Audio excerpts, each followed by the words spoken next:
I want to express my appreciation for the folks here at Ohio University. Several months ago, President McDavis brought a contingent of leaders up to Washington, D.C.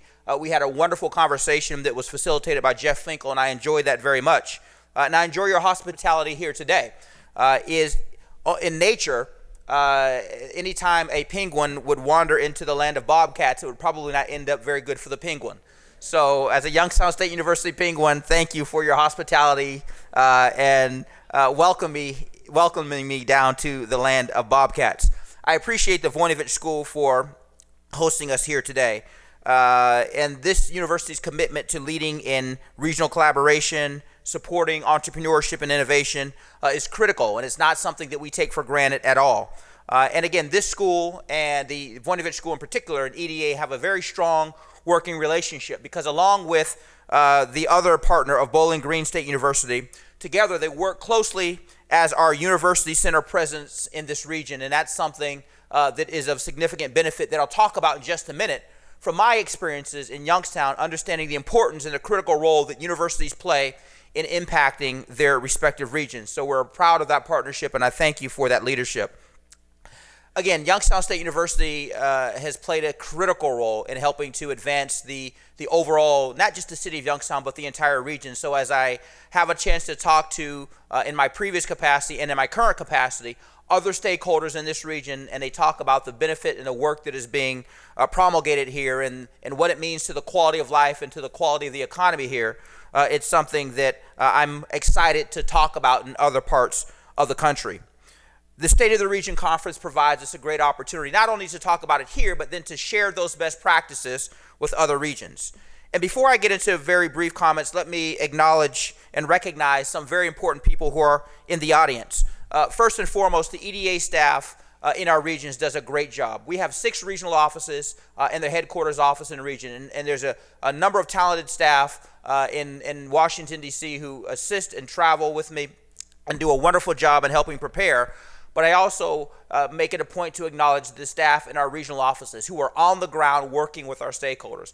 And our Chicago regional office covers the state of Ohio. And with us are Doug Sally, who is new to EDA. Doug's new, and he's our area director. Darren Fleener, who is relatively new to EDA, who's the economic development representative. And Pat Overall is our economic development specialist and university center contact here. And these individuals are the ones who really make it happen, who are on the ground working with the stakeholders, who have the expertise, the experience, and perspective that make EDA the great agency that it is. And I also appreciate John Atwood and Joe Hurst, who have traveled with me from Washington, D.C., but they're really the ones working hand in hand with you. So if you don't know these individuals, you should get to know them because, again, they are the key to unlocking the resources, both financial and otherwise, that we invest from the Economic Development Administration. I also want to recognize a number of the economic development directors who are here representing the districts in this part of Ohio, the close, intimate working relationship we have. If not but for the EDDs and their staff and the talent that they have, that's ultimately where our investments are most often seen. So thank you for your presence. Thank you for the work that you've done. So the conference theme is focused on building workforce capacity in the manufacturing sector and talking about how critical that is, not only for the region, but for the state of Ohio and ultimately for the competitiveness of this country. Ensuring robust economic growth, a thriving middle class, and broadly shared prosperity will require a significant expansion of the skills and the knowledge the American workers have over the next few decades. And that was talked about very well by the panel that preceded me. But helping the workers to capitalize on the renaissance of American manufacturing that has been underway for the past 4 to 5 years, particularly intense, is one of the ongoing goals of this president and has been from his very earliest days in office. Because manufacturing matters. Every day, upwards of 17 million Americans go to work each day in well-paying jobs, either directly in manufacturing or the supply chains and the other industries supported by manufacturing. Manufacturing today accounts for 70% of the private sector research and development. Manufacturing accounts for 90% of the patents issued. For every dollar invested in manufacturing, it has an impact of upwards of $1.40 in other segments of the economy. On balance, manufacturing pays higher than any other segment of the economy across educational and skill sets. Manufacturing continues to drive, even though it's a relatively small part of the U.S. economy, it punches above its weight, which is why from the first day in office, the president made a commitment to invest in American manufacturing and the American worker. We saw that evidenced through the restructuring of General Motors and Chrysler. And although Ford was not a part of that decision, Alan Mulally made it very clear that had GM and Chrysler been allowed to fail, as there were some proponents of that strategy, that it would have irreparably harmed Ford Motor Company, and we would have seen, by objective analysis, an additional million-plus jobs lost overall in that industry. So I want to spend just a few minutes talking about the efforts of this administration to move this country forward, particularly with respect to manufacturing and the workforce development skills that are going to be necessary to keep us exceptionally competitive, and talk specifically about what the Economic Development Administration is doing on those fronts. So, as I mentioned, there have been unprecedented steps taken under this administration to bring together stakeholders that have existed for decades, but haven't necessarily, at least from a federal perspective, been brought together the way that we're attempting to do now.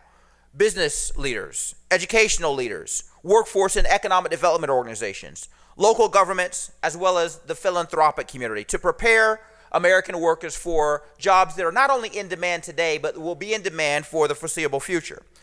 At the Department of Commerce, for the first time in the history of the Department of Commerce, Secretary Penny Pritzker has raised workforce development as a top priority. This is something that has historically been led by the Labor Department. Secretary Perez will continue, and he and his staff will continue to play a very key role in that. Their relationship is primarily with the workers, which is key. The Department of Commerce has a relationship with the business community. So to have Secretary of Commerce Penny Pritzker and Secretary of Labor Tom Perez work together and elevate this as a priority, I think is reflective of this administration's commitment about being serious of moving away from, and I'm using Secretary Perez's terminology, that for far too long the federal government's response to training has been to train and to pray. Train the workers and then pray that there will be somehow skills or jobs or opportunities that are out there that will fit those workers. We can ill afford to do that. The resources are too scarce. The time is too precious for us to have training for the sake of training and then sending individuals out and hopeful that those skills they have will match up to the needs of the employers, as opposed to having the employers design the curriculum, having them a part of that conversation in the very beginning, and making sure that the training dollars and the resources that we're investing are truly valuable to those employers, as we heard just a few minutes ago. So to do that, the Secretary has launched a Skills for Business initiative that really brings to focus the need in our efforts to do that. And just a couple of weeks ago, I had an opportunity to join the Secretary along with Walter Isaacson, who is the CEO of the Aspen Institute, to launch an initiative that is titled the Communities That Work Partnership. It's a brand new joint venture, and it's aimed at accelerating industry-led, not government-led, but industry-led workforce development and training efforts. The Aspen Workforce Strategies Initiative was being supported by a $500,000 grant from the Economic Development Administration. That partnership is going to select competitively 6 regions, 6 teams from across the country, comprised of leaders in industry, government, education, and workforce and economic development, as well as the philanthropic community. Those 6 teams that are selected will receive technical assistance and participate in leadership development and activities to strengthen regional skills development strategies that meet both the needs of businesses and the needs of workers. Aspen will then document those strategies and those lessons from the 6 original teams and provide new learning tools and case studies that will help communities and regions across the nation develop their own talent pipeline to fill in-demand jobs. We selected the Aspen Workforce Strategies Initiative amongst a dozen other applicants to partner with the Department of Commerce based on their proven track record and innovative work of workforce and leadership development. They have published a request for proposals on their website, so I would encourage the stakeholders to direct themselves to the Aspen Institute website or the Economic Development website, eda.gov, to consider participating or entering into that competition to be one of those 6 regions. Now, obviously, I'm not going to be involved in selecting, but I have I think, an appropriate bias to the state of Ohio. And I would hope that the stakeholders throughout the region would give strong consideration, because from Jobs Ohio to the University Center here to the things that have been going on to move the economy forward in this region, in this state, I certainly think would be a model of success for other regions across the country. Secondly, let me talk just for a few minutes on what the administration has been doing to really capitalize on the renaissance of U.S. manufacturing. About 18 months ago, we launched an initiative called the Investing in Manufacturing Communities Partnership. IMCP is an initiative designed to encourage regions to align themselves along relevant manufacturing strengths, to bring stakeholders together in a way that would focus and promote the assets within those regions and connect them to something, to an initiative of national significance. We launched this again, about 18 months ago, and last year we designated the first 12 IMCP, or Investing in Manufacturing Community Partnership communities. Those communities that were designated have demonstrated a high level of collaboration. They've demonstrated stakeholders that have come together to align themselves along those strengths, such that when they compete for over $1 billion in federal economic investment that is available to this program, it gives them a stamp of approval. It demonstrates to those federal agencies that they have already aligned themselves, that they have already brought stakeholders together, that they already have a well-conceived approach about strengthening their regional manufacturing sectors. And that's not to say that communities that aren't IMC communities aren't eligible for the funding, but in an environment of scarce resources, we want to make sure that every dollar we invest from the federal standpoint is leveraged multiple times over, and we get the largest bang for our buck. What we've heard is that those communities that did not get the initial designation of an IMCP community did benefit significantly from going through that process, from the exercise of bringing together stakeholders to talk about how to focus on their area of specialization when it came to manufacturing. But the more important thing is that this is another example of EDA leading multi-federal agency initiatives. EDA in and of itself is a relatively small agency with about a $250 million budget. This federal government invests over $17 billion annually, $17 billion in economic development initiatives. Obviously, only a fraction of that flows through the Economic Development Administration, but recently, the White House has asked us to play an ascendant role in helping to coordinate the federal economic investments across the entire government.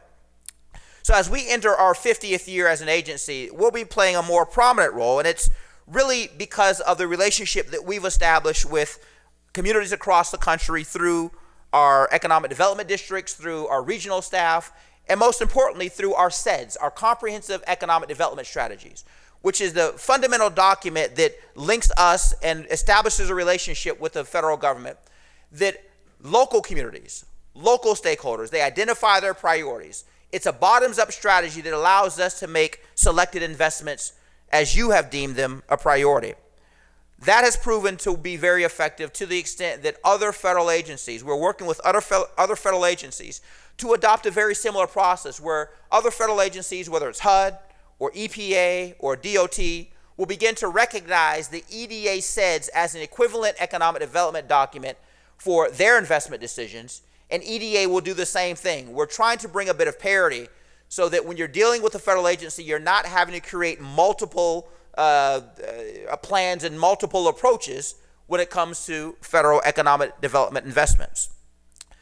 So just yesterday, we were in Pikeville, Kentucky to announce formally another initiative that will be of interest to the folks in this region.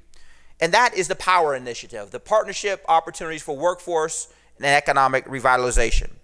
The POWER Initiative is the Obama administration's response and recognition to, as we have changed and are changing the energy profile of this country. The president's energy profile is one of all of the above.